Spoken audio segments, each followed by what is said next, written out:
అందరికీ నమస్కారం. ప్రస్తుతం మనతో పాటు సుప్రసిద్ధ జ్యోతిష వాస్తు పండితులు బ్రహ్మశ్రీ డాక్టర్ నాయకండి మల్లికార్జున శర్మ గారు ఉన్నారు. కుంభరాశి వారి పరిస్థితి అక్టోబర్ మాసం ఏ విధంగా ఉండబోతుందో గురుగారిని అడిగి తెలుసుకుందాం. నమస్కారం గురు. నమస్కారం అండి. విశేషంగా అక్టోబర్ మాసం కుంభరాశి వాళ్ళకి ఏ విధంగా కలిసి రాబోతుంది, ఎలాంటి పరిస్థితులు ఎదురవుతాయి అంటారు, ఓవరాల్గా ఎలాంటి జాగ్రత్తలు తీసుకోవాలి గురుగారు? తప్పకుండా. ఓం శ్రీ గురుభ్యో నమః.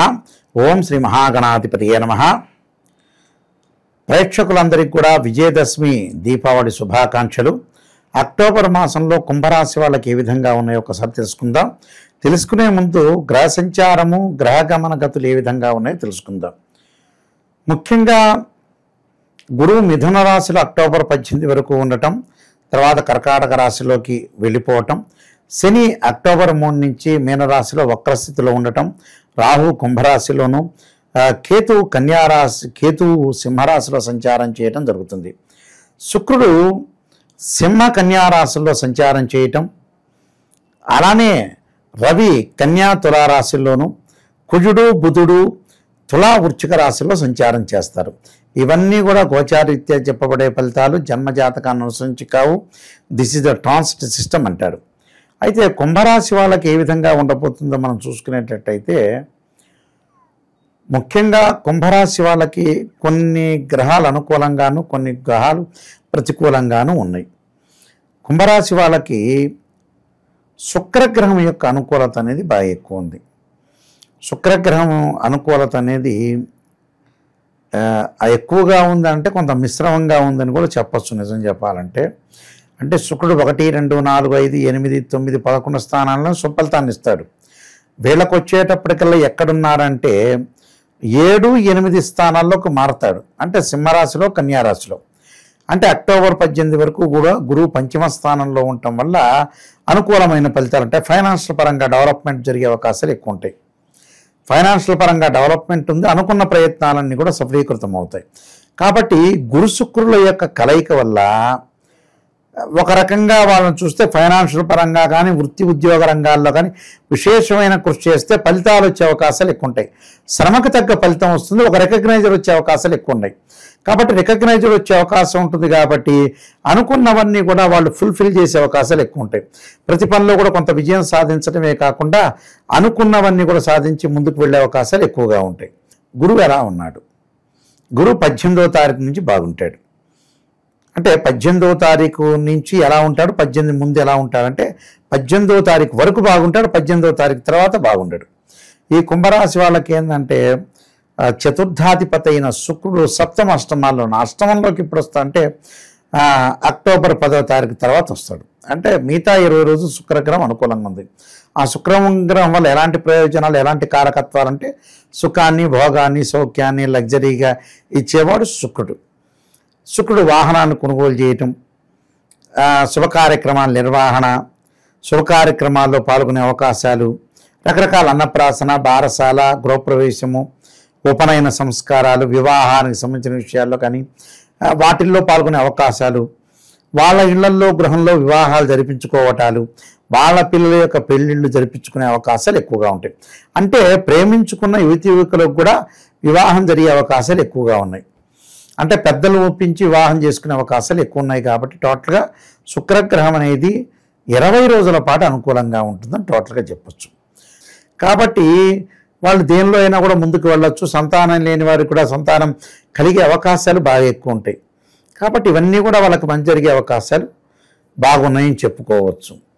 తర్వాత మిగతా విషయాలకు మనం వెళితే, ఈ రాశి వాళ్ళకి రాశ్యాధిపతి అయిన శని వక్రస్థితిలో ఉండటం వల్ల ఆరోగ్యపరంగా ఇబ్బందులు కలిగే సూచనలనే ఉంటాయి.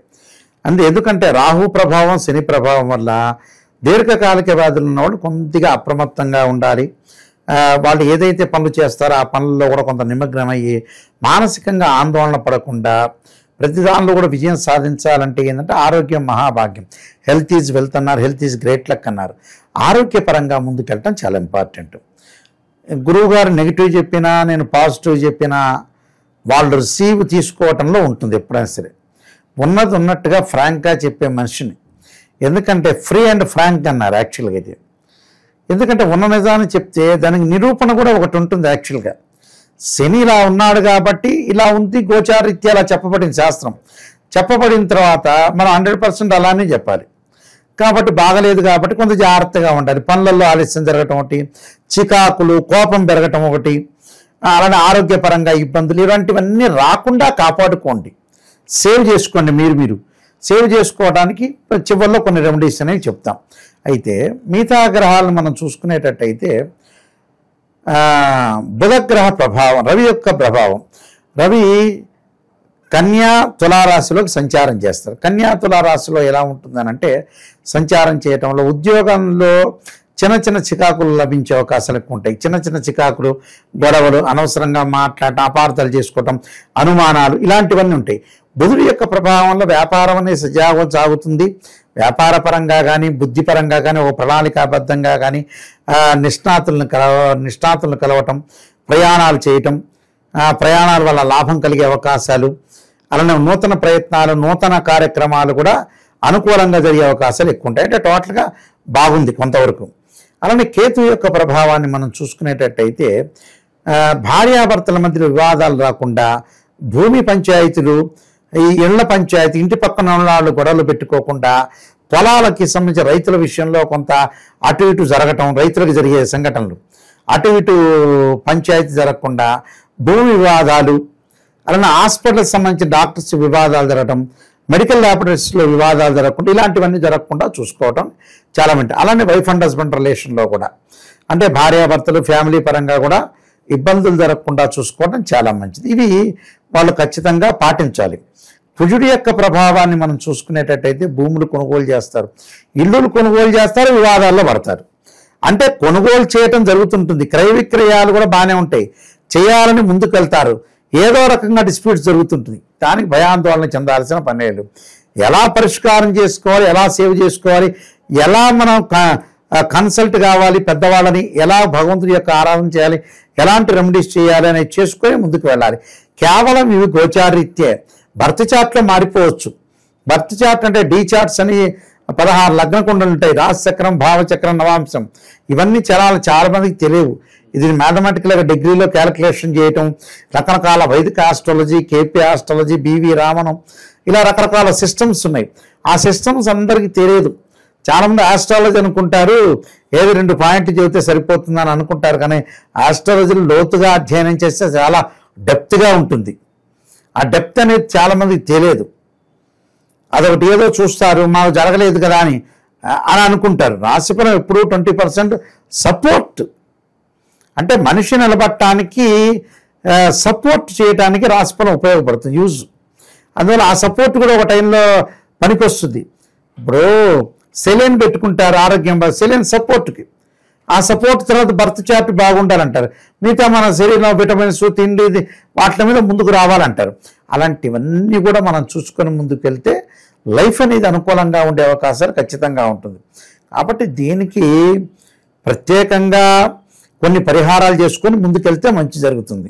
ఇంకా విశేషంగా ఎలాంటి పరిహారాలు వీళ్ళకి బాగా అనుకూలిస్తాయి గురువుగారు?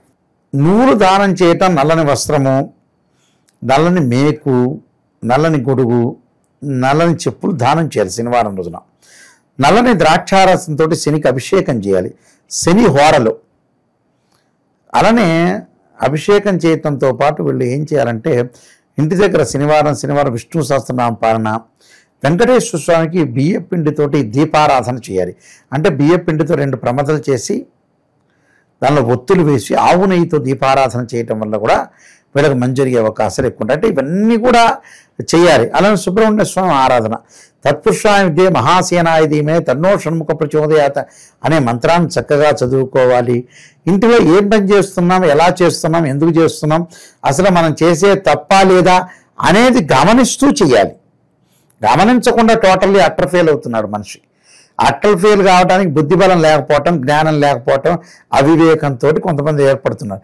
అలాంటి జ్ఞానాన్ని సంపాదించాలి. ఏ తప్పు చేస్తున్నాం, ఏ మిస్టేక్ చేస్తున్నాం, ఎలా భగవంతుడి యొక్క ఆరాధన ఎలా చేయాలి, ఎక్కడ మనం మిస్టేక్ చేస్తున్నాం అనేది ఆలోచన చేస్తే టోటల్గా వాళ్ళకి అంత అనుకూలంగా ఉండే అవకాశం ఖచ్చితంగా ఉంటుంది. ఇలాంటివన్నీ కూడా గమనించాలి. ప్రజలు ఏం చెబుతున్నాం అనేది గమనించి ముందుకు వెళుతూ ఉంటే చాలా మంచి జరిగే అవకాశాలు ఖచ్చితంగా ఉంటాయి. ఓవరాల్గా ఈ రాశి వాళ్ళందరికీ ఎలాంటి పరిస్థితులు ఎదురవుతాయి, ఎలాంటి పరిహారాలు చేసుకోవాలనేది చాలా బాగా వివరించారు. ధన్యవాదాలు. నమస్కారం.